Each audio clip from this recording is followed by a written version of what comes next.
Folks, we love talking real estate here on the show, particularly when we get to have someone that has the background of this guy. We talk about it all the time, the importance of, particularly if you just move to a community, you don't know a lot about the community and you're finding a realtor, find someone that knows the community.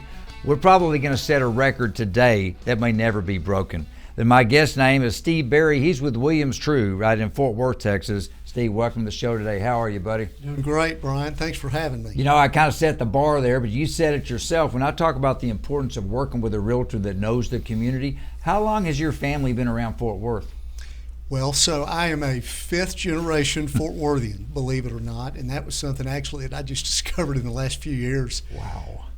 But my, so I've got a lot deep roots here in Fort Worth, and I've actually was born and raised in Fort Worth and have spent most of my time here. And I hope you agree that the importance of that is the fact that if somebody says, how are the schools? Where's the best Mexican restaurant? Where's the greatest dry cleaners? I mean, you've got so much more than selling them a home that you can offer. No question. And that's important because I think they're looking for most every time more than a house. They want to know the neighborhoods. They want to know the shopping districts. They want to know entertainment, movie theaters. They're going to buy a house, but it's the rest of that stuff that helps turn it into a home. Absolutely. Fair enough. Because they're going to raise their family there. Absolutely. Okay, well, I want to get that out there. The other thing is, let's back up before we get to where you are today. You'd mentioned you've been doing the real estate thing now for several decades.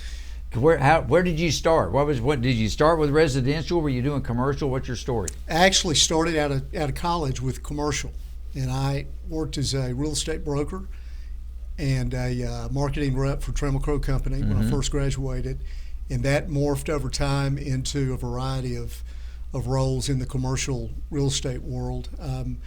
Asset manager and a private equity fund manager. And after we kind of rolled through our last fund, I was kind of looking for the next, opportunity. Sure. And a friend of mine, one of my mentors, said, "Steve, have you ever thought about residential real estate?" And I said, "No, I hadn't.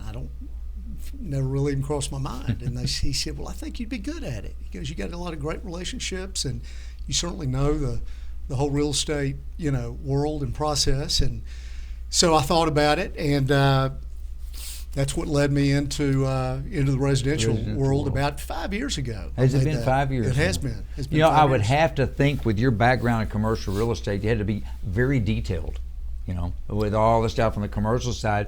But you've been able to take that into the residential side, and that's another strength that you have that a lot of people are just starting day one in residential. They don't have all the details and all the stuff that's so critical, particularly today with the way the market's moving so quickly. You find that your background commercial actually helps you with the residential too? Oh, absolutely. There's no question. And I think particularly more on the negotiation side of things. There is a lot more detail in residential than there is in commercial.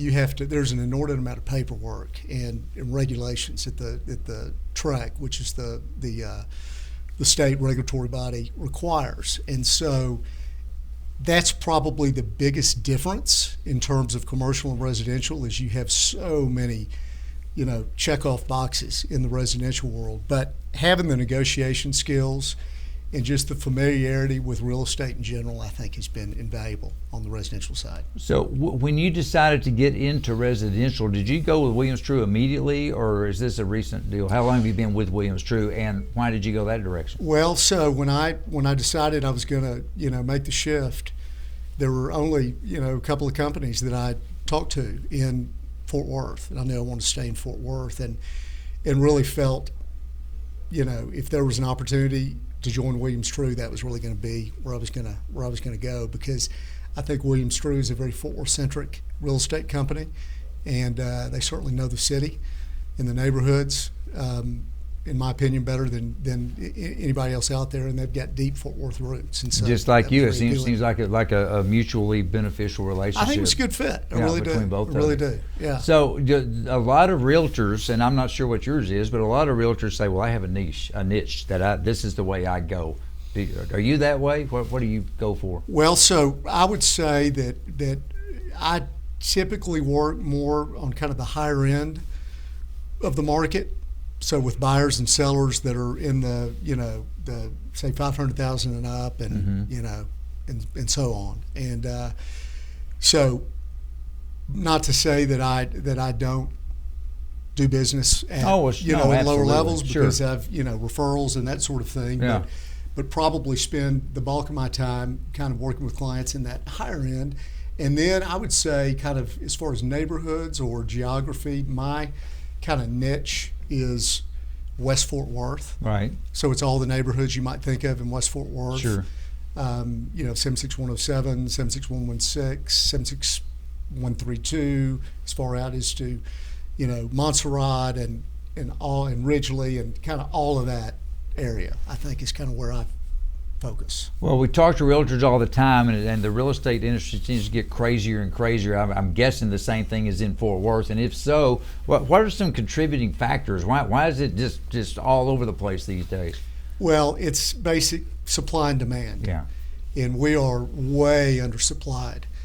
I think nationwide, I read something the other day that said that we're almost 4 million homes short of meeting the current demand. And so that's just, that coupled with low interest rates. Mm-hmm. And here, locally, we've had a lot of in-migration of California and, and New York and other states that are moving into into Texas and a lot into DFW. So it's put tremendous strains on the, on the market, and it is, it's really hard to find a house. Just simply to call it a seller's market is laughable. So it's so much more than a seller's market. But because of that, from a buyer's standpoint, when you're working with buyers, I mean, you got to move quickly, right? Because when something does come available, you're not the only one showing it. Right? Absolutely. Yeah. You have got to be ready to go. You need to be prepared. A buyer needs to be, pre-approved for their financing, and they need to be ready to move quickly. Mm-hmm. And in many cases, they're not gonna have the luxury of having the typical, timing that a normal real estate transaction would have. They're going to have to shorten their option period. They may have to close sooner. So well, because the whole thing is quite simply if they drag their foot, then there's 100 people behind them. Wait, maybe not 100, but there's certainly a great deal of people right behind them that already have their stuff together. Absolutely. But because of your detail and everything that you bring to the table, that going into it.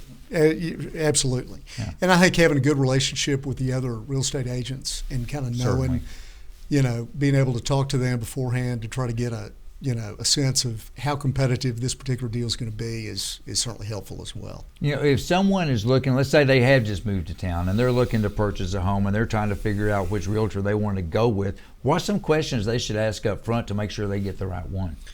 Well, I think it's important that they find a real estate agent that certainly knows the market that they are looking for. Mm-hmm.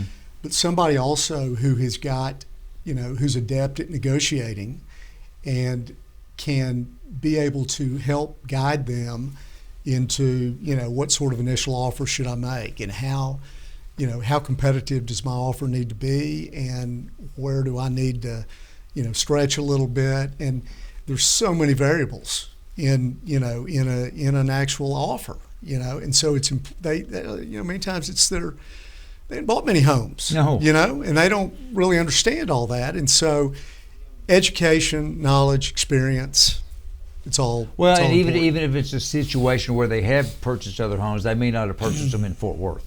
So they don't know that market. They may know the process elsewhere, but they don't know this process and they don't know this market. Last question real quick. I got about 30 seconds left, but because you've been around so long, are you also able to help someone where they say, I want to buy that house, but I'd like to change some things around. Do you know somebody that can help me? Absolutely. Absolutely. That's another thing you bring to the table. Architects, contractors, interior designers, handyman, the whole gamut. And again, it's the whole gamut because you've been around, the family's been around a long time, but you've been around a long time yourself. And you work with a wonderful company that's been around as well. It's just a great fit. You're a great fit for anyone that works with you. Thanks for sharing your story. We appreciate it. Appreciate it, Bryan. Right, Thanks Steve, for having me. Take care. Folks, thank you as well. We always appreciate you being here. We look forward to catching you next time on All In.